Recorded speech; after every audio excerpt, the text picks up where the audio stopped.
Good day and welcome back to Eau Claire Evangelical Missionary Church in Northern Ontario. Pastor Jedediah here, sitting in front of my garden, one of my gardens.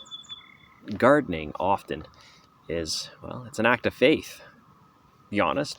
It looks good behind me. I've got some well-mulched rows and a few different pots. I've been amending my soil, but in reality, I have to have faith. I have to trust that we'll have the weather that's going to go this year. We'll have enough water, but not too much water. We should have the right temperatures, and that hopefully we'll get a harvest of different kinds of fruits and vegetables.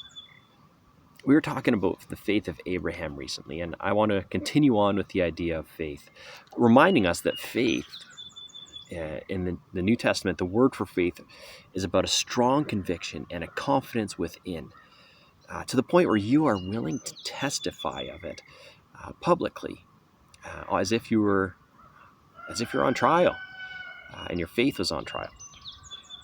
So here's a phrase that we're just going to repeat: Hebrews 11:6. Without faith it is impossible to please Him, God. For he who comes to God must believe that He is, and that He is a rewarder of those that diligently seek Him. We're going to jump ahead now to verse 17, where it talks a little bit more about the faith of Abraham.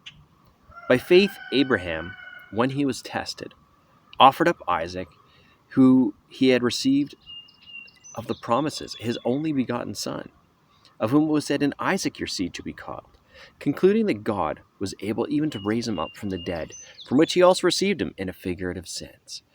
So we see here that Abraham was showing his strong confidence in God. Even though he was giving up his best, he still had a strong confidence that God was going to do what God said He was going to do.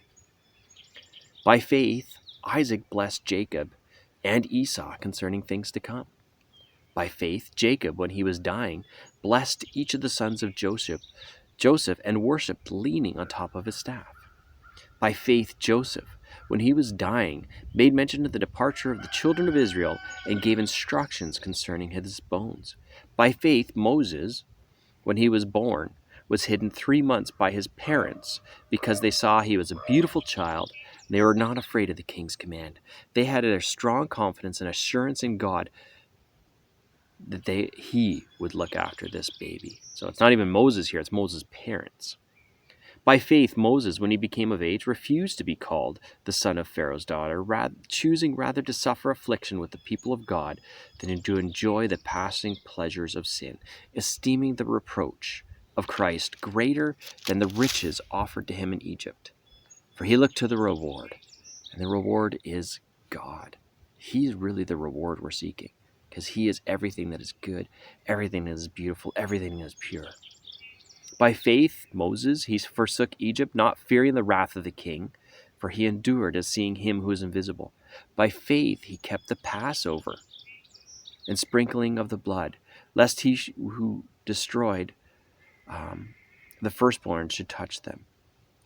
And that's an amazing act of faith as well by the people of Israel, as they slaughtered the Passover lamb and dipped the blood and painted the door posts and the bar above the door.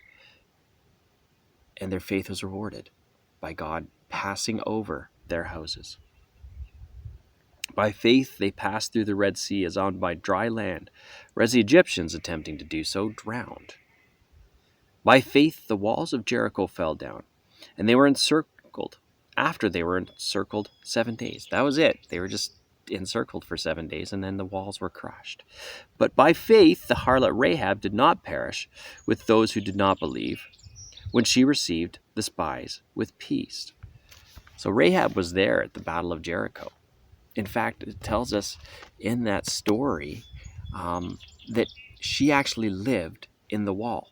So the wall was crushed with the exception of her household and her part of the wall. That must have stayed somehow intact, and her family survived, those that were with her. By faith, by that strong conviction in the God of the Bible. That's what faith is. It's the assurance. We put our trust and our faith in Him. He's God. So be encouraged by these stories, and these are just more witnesses, more opportunities to see. And there are people around you that are walking in the same kind of faith. So be encouraged, be strengthened, and trust Him with all that you are. He's got the best for you. Thanks for joining me this week. Have a great week. God bless.